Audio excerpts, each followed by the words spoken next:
Welcome to the discussion panel for the film Jacob's Wife, which it is making its premiere, as Barbara Crampton teased on her own Twitter, with a song and dance. Jacob's Wife has arrived in your bathroom. It has arrived. And I feel like I could go around and introduce you guys, but I feel like that defeats the dynamic, like the static nature of a Zoom. So to keep it dynamic, would you guys like to, I'll point to you in order of like how you appear on my sort of grid and let you introduce yourself and tell us your role in Jacob's Wife. So I'll start with you, Travis Stevens.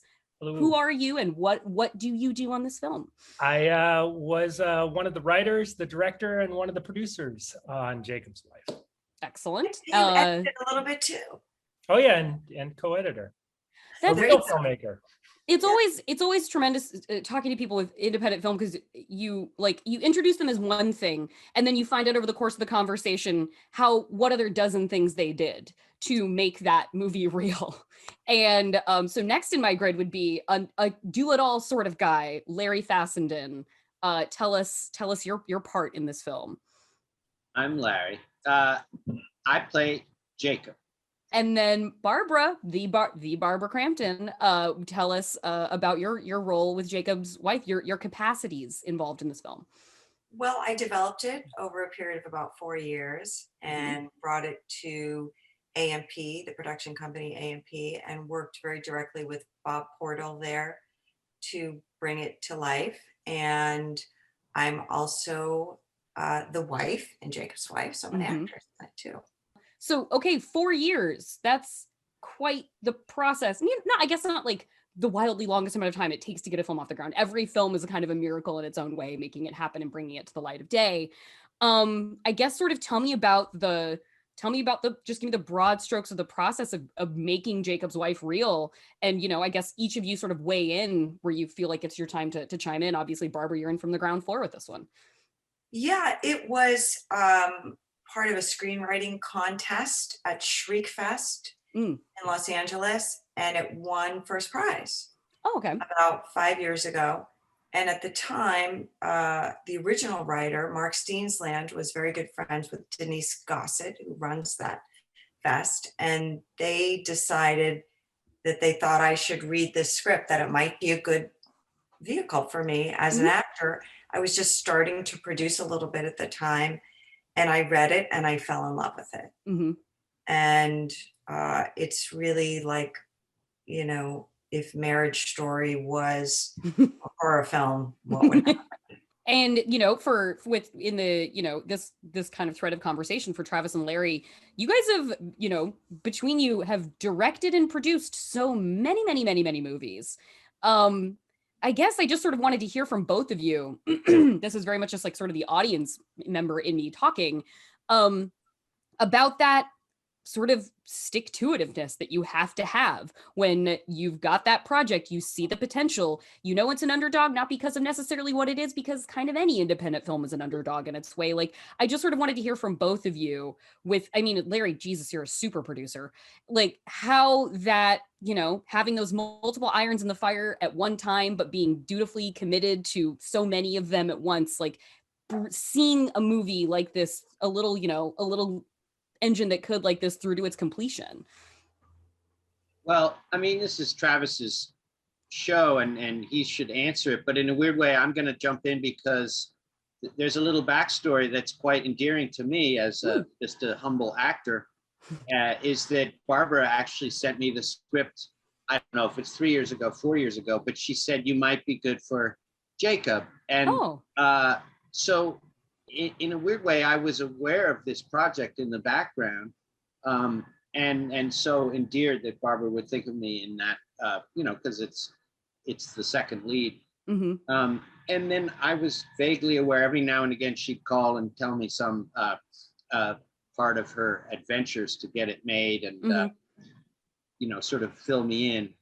And important to know, at a certain point, she said, but we're also going to look for a real talent, name talent, which believe me, I've been through it all. So that's fair. And that's why it was very endearing to eventually get a call and say, well, all everything has fallen apart. So we're coming back to you.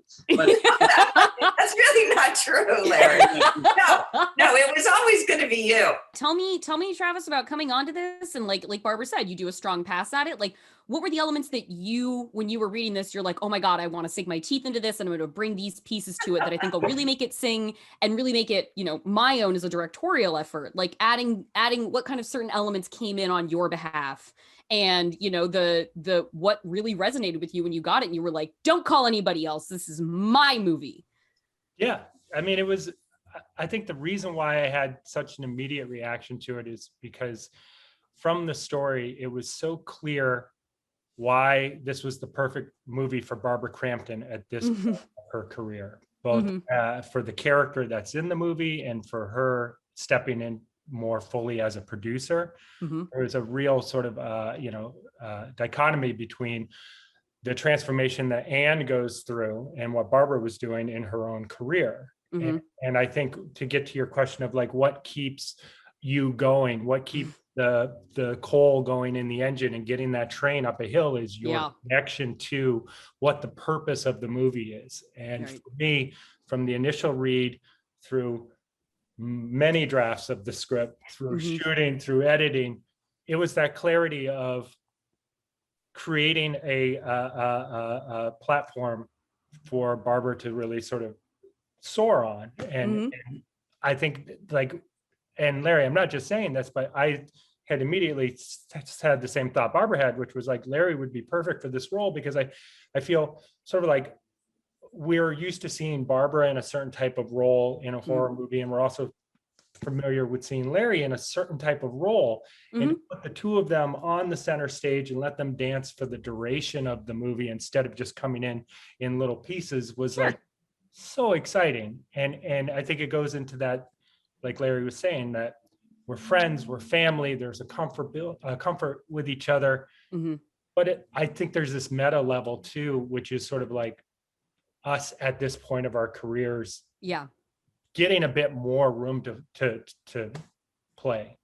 At this point in your careers, with so much accrued experience that you have, and having made films in different capacities as professionals and creators, I wondered what each of you at this point feel like you are now uniquely suited to do compared to earlier times in your career, when the amount of life experience and professional experience was not as stacked up as it is now. Like, what is the thing that you are liberated to do, you feel capable of and able to execute on now at this time in your lives, apart from being like the new sensation or the rogue on the block? Like, what is now allow you to do that you couldn't necessarily do before earlier in your careers? I've been an actor my whole life, and I started out as an actor. And at the time, I thought that's what I did, and that was my lane. And I was amazed to discover when I took a break from my career, because really the phone wasn't ringing anymore, and there weren't parts for ladies over 35.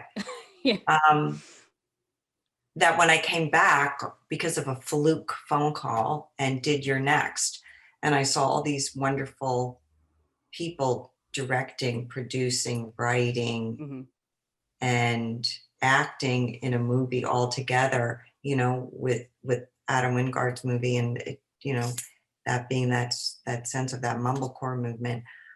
I was so inspired by them because they were doing it all. I mean, I think that's what Larry's been doing his whole career. Yeah, really. But I just caught on just recently that I could actually tell a story about something that was meaningful to me and personal to me, and have it potentially be an important story that everybody could enjoy or gain some understanding or some satisfaction from. And how about you guys? Like, where how are you uniquely suited now to do more, to do something different, where earlier in your career, when maybe you're like more likely to be some sort of spotlighted flavor of the week, but now you have all of this, there's mastery in hand. And what do you feel, sort of like you're going toward with mastery in hand that you couldn't before? Well, as usual, I'm going to jump in, and Travis can bring it all home with something pithy. And I mean, I never felt the overnight success that you're sort of alluding to. I was Sure. never like the young talent. I sort of have crawled my way through, I guess, to middle age now, or is it's even later than that. But my main agenda has always been a love of genre and then bringing an authenticity to the movies, both behind the camera, where I feel that the directors that I've supported have something more to say than just let's have a gore fest. And, you know, to really use the genre of horror to express both personal anxieties and stresses, Mhm. and then some reflection on society. So like that's been sort of my mission, and it's wonderful to be invited aboard when people feel that my vibe is simpatico with what they're doing. And that was the case with, I think, this movie and some of the other things that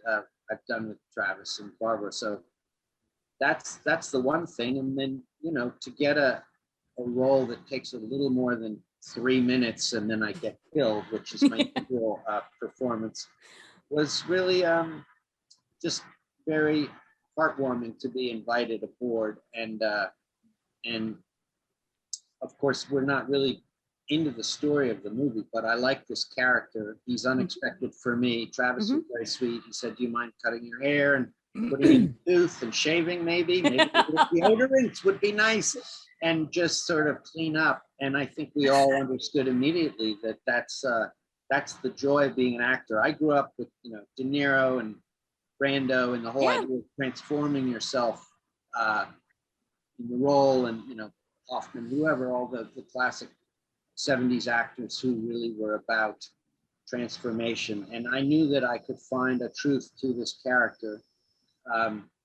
And I just appreciated being given that opportunity. So again, there's sort of a conversation here about authenticity and finding something personal in the story. And I love that Travis points out it does mirror Barbara's journey as well, because the character that she's playing is finding herself in this restricted relationship that I represent.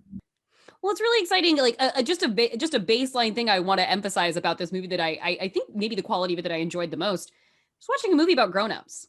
Just watching a movie about grown-ups that, like, not that kids are bad, kids are great, but that doesn't also revolve around their kids. That isn't also about, like, the tension derived from how, like, these young people in their lives and their families you know, affect them. It's just them. It's adults in an adult stage of their life dealing with very grown-up problems, and that's almost a novelty in movies. It seems like, to get to see, like, a broad spectrum of people across age ranges tell their meaningful, sincere, and authentic stories, and that was a really great thing about this. One of the things you get with experience is sort of a clarity on the value something has to you, and what an idea is, and what your emotional connection to that idea is.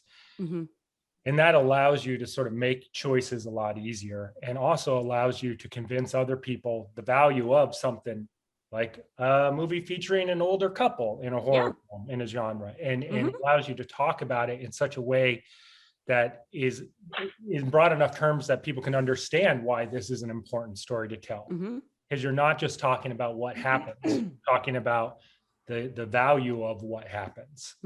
And I think you can experience that yourself, but you can also then share it with a younger filmmaker and help them articulate the value of their ideas beyond, this is a movie where this happens. And then I think another fun thing that happens once you start building up a career, like whether it's in any art form, you can start constructing your legend a little bit, start doing unexpected things, you know, and like Larry said, cutting his hair, or Barbara with some of the choices she made on the show, there's unexpected stuff that plays against the known iconography.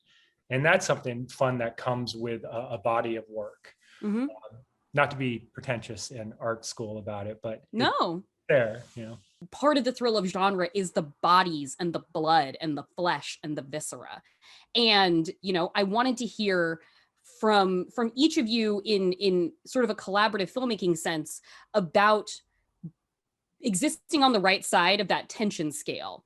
between like the empowerment and exploitation, while bringing forth the flesh, the body, and having that bear forth and having that be like a productive part of the story and the narrative. And, you know, specifically, Barbara, I wanted to hear about your evolving relationship over time with your body on screen and how you feel about like the choices you make. Because a great part about this movie too is that, you know, if you want to say like the older actors on screen, you know, they get to have sex, they get to have a sensual experience in this movie, because guess what? People of all age ranges get to have those experiences. Don't say that, Jordan. We'll never get an audience. Please erase it from the movie. Edit that out. No, I wanted to hear from like how to do this and how to do this well and how to do it in a way that feels like you are involved, communicating, and in a space where you feel safe to like sort of get a bit more reckless abandon on screen. Like, and Barbara, I wanted to start with you on that. Well, for me, it all starts with character. You know, I mean, they say character is story and story is character, but to me, everything is about the character and where the characters are coming from and what they want. And there's a certain vulnerability that women have had over time. And women, certainly myself included, have been exploited in ways, you know, physically and with the viscera, as you talk about in a lot of films from the 80s. And one of the things I'm happy about is that I was involved in movies that I feel like were smart movies, and also there were reasons that these things happened. You know, you want to shock the audience, but you also want to show the most vulnerable characters at the most risk. I do feel like all of us have gotten a little bit more sophisticated with that, myself included, and in my choices. And I feel like the kinds of choices that I make now and that I see, and there's certainly some things in this film that hit those exploitive markers in a few different ways. But I think it all has to come from character. And if it doesn't come from character, it shouldn't be in the movie. Okay. Well, I'm a big fan of sex scenes because I think sex is part of what we go through. And also as an artist, you're interested in the eroticism and I mean, as much as body count. I think of movies as a place to explore sensuality and so on. So I take that cover. And I've done a lot of sex scenes and staged them. And I think the main thing is that if you feel your intentions are appropriate and, you know, whatever, you can call it exploitation, but I just think it's so exciting to explore sexuality on camera. So the point that I'm making is that with that history, I think what was fun is that, like a really thoughtful director, Travis came very, very tenderly and said, guys, I want you to feel comfortable. But, you know, I think Barbara and I were willing. We had a great deal of trust on the set. And I don't want, you know, anybody to think this is some sort of steamy movie. But the point is that at all times when you have intimacy on a film, you have to approach it, especially nowadays, you know, with sensitivity. I mean, and Travis, obviously the girl on the third floor, like deals a lot with that lead character's, you know, not really avowed at the start, but emergent like misogyny that we deal with throughout that. Like, you know, so having taken on themes such as that before and indicted your own protagonist in that way, and then you make a movie like this where you make movies where sensitivity in those matters are at hand. They're a part of the production, and doing it right is vital to the work, you know, standing up on its own. I wanted to hear from you about like being the captain of the ship when it's time to get that part of the work done. Well, I think both Barbara and Larry, you know, said the things. It's what is the intention behind the moment, and what is the communication like between the parties? I mean, in the case of Jacob's Wife, this is a movie about a woman sort of reigniting her own passion for life. And there's certainly a sex scene with Larry, but there's two other moments that she engages in eroticism that are an important part of her sort of rekindling that fire. And that was something that was important to Barbara. How it was important to her that that was in there from a character standpoint, but our intentions were so clear Yeah. that throughout the writing process and the rehearsal process and the shooting process, we all felt safe because we Yeah. all knew what our goals were. The last thing I wanted to bring was something more textual to the story, since I've done a lot of, like, you know, adjacencies here. You know, there's the interaction with Anne and a key antagonist, we'll say, in the film Mhm. toward the end of the movie, where there is, you know, dialogue that really gets at the thesis statement, it seems, of the film, that really crystallizes a lot of the, you know, getting at the notion of the title of the movie being Jacob's wife, and the sort of subordination that is implicit in reducing the woman to that. And, you know, I feel like I don't know how much that evolved from first script to shooting script to execution, but I feel like the themes present in it were probably in the movie from the very start. Yeah. And so, you know, starting with you, Barbara, I wanted to hear how, you know, you got this and you were, you know, like, okay, I'm going to bring this thing to life. Why was that important? And how does that final conversation interweave with the things about this that were important to you at this, like, time in your career and life? Back to Mark Steensland and his original premise for the movie, and what it was trying to say and what it meant to him. A lot of that we kept. I mean, it was still there, and it was that point of view of when one person in a relationship is subordinate to the other. Mm-hmm.